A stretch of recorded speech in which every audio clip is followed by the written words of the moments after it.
Hey guys, so my name is Adrian, and as you guys know, St. Patrick's Day is coming along, so I figured we'd read a book on leprechauns. This book today is called The Leprechaun in the Basement by Kathy Tucker.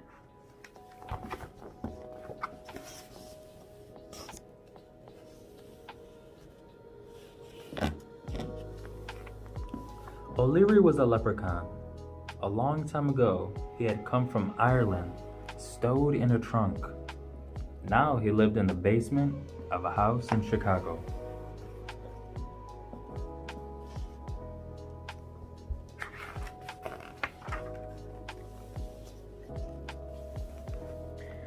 He led a quiet life. Sometimes he read the newspaper in the recycling bin. Most of the time, he just sat by his pot of gold coins, polishing them. He loved his gold. Still, once in a while, he felt a little bored. He thought that when he lived in Ireland, he used to do something else, but he couldn't remember what.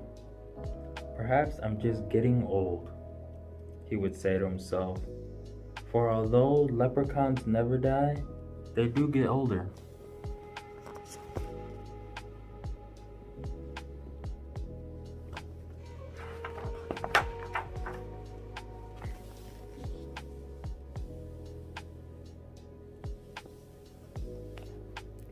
Michael McKeever was the boy who lived in that house, though he didn't know O'Leary was there. It was St. Patrick's Day. That meant it was almost spring, almost time for baseball season to begin. Michael pulled his last year's baseball shoes from under the bed. He tied them on, his big toes jammed against the ends. Michael's heart sank. He couldn't play ball in these shoes. But how could he ask his mom and dad for new ones?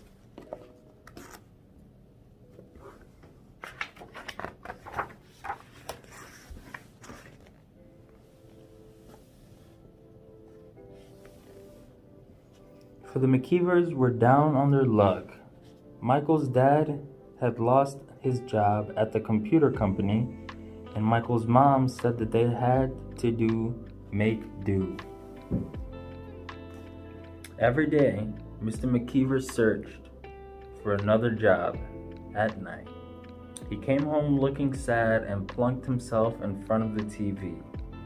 He never said, "Hey Mike, let's go out and throw a few," the way he used to.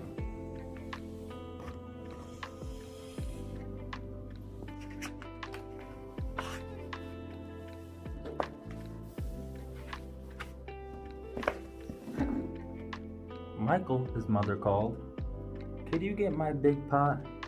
It's in the basement by the recycling bin." "Sure, Mom."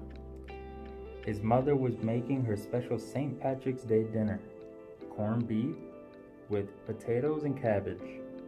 She said it might lift his dad's spirits. Michael trudged down into the basement. As he neared the washing machine, he heard a strange noise. Someone was singing. "When Irish eyes are smiling, sure it's like a morning spring. In the lit of Irish laughter, you can hear the angels sing."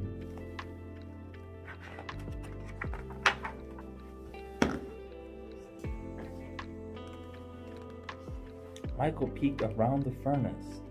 There in the recycling bin was a tiny old man.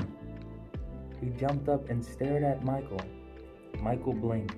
The little man looked exactly like in the pictures of the wee folk he'd seen in a book about Ireland. "Are you a leprechaun?" he asked. O'Leary scowled. He had a bit of a temper. "Well, I'm not from outer space."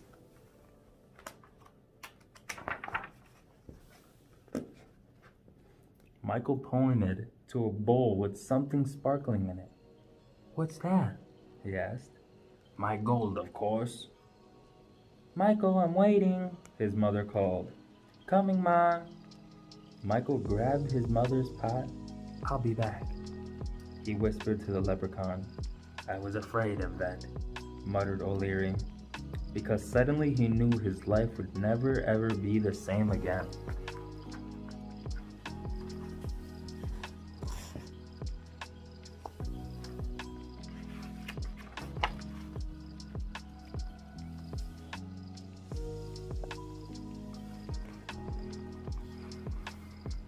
At supper, Michael's dad just picked at his corned beef and cabbage.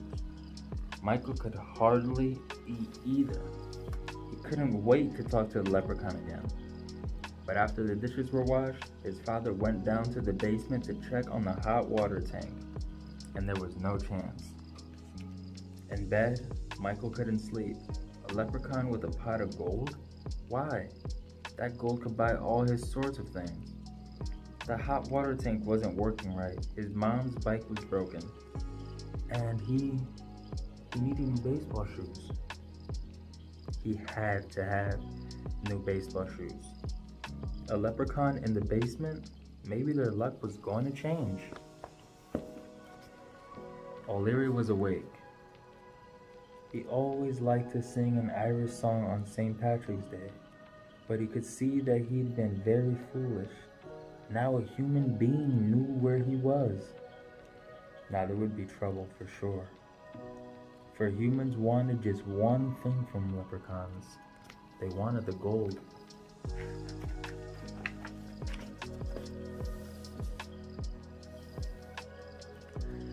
The next day, Michael raced home from school.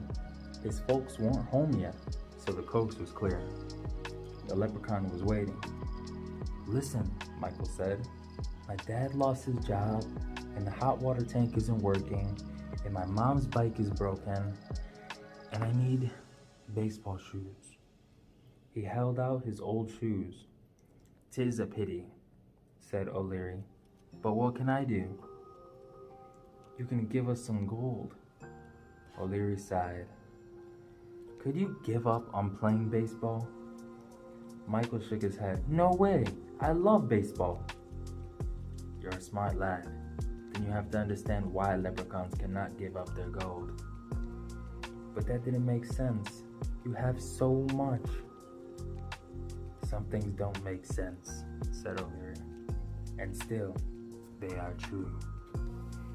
"Leprechauns are supposed to be lucky," Michael pronounced. "I don't know about luck," said O'Leary. "But you're not getting one gold coin." "You're a selfish leprechaun," Michael said angrily. O'Leary stomped his foot. "And you're a greedy human being."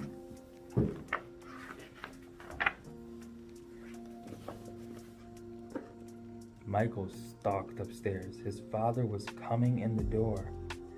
"Dad, why are we so unlucky?" He wasn't supposed to worry about his father, but he couldn't help it. He almost felt like crying. His father stared at him. "I guess you must think you are unlucky, with such a gloomy dad." He put his arm around his son. "Listen, when I woke up today, I had the strongest feeling. Our luck is gonna change.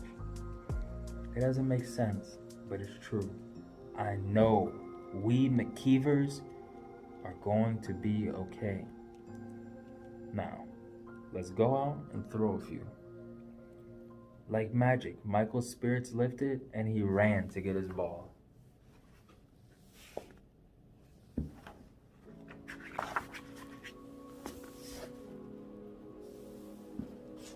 That night in bed, Michael thought about what the leprechaun had said. He didn't want to be a greedy human being. He would make do. Maybe he could tape up the soles, and he reached for under his bed for his shoes, and then he remembered he had left them in the basement. In the basement, O'Leary paced back and forth. Was he a selfish leprechaun?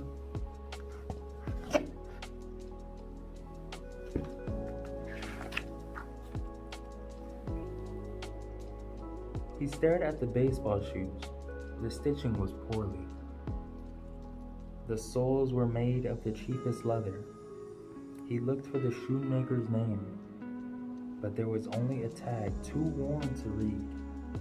Sure and Begorra, I could have made a better shoe myself, he thought. Why, I was the best cobbler in the county Cork. And that was how O'Leary remembered what he used to do in Ireland.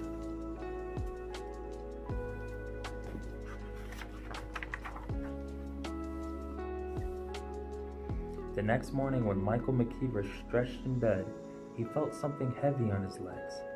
He sat up. There on the blanket was the most beautiful pair of baseball shoes he had ever seen. They were green with excellent thick soles and such good gripping spikes. On the toes were tiny gold shamrocks.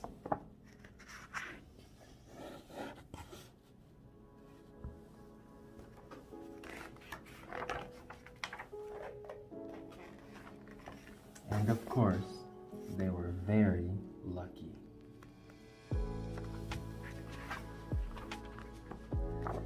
Thank you guys for coming and checking out and reading this book with me. My name is Adrian. This was the Leprechaun in the Basement. And next week I'll have a new book for you guys. We're gonna keep this going with a whole bunch of Irish themed, St. Patrick's themed, Women's Month themed books. Peace.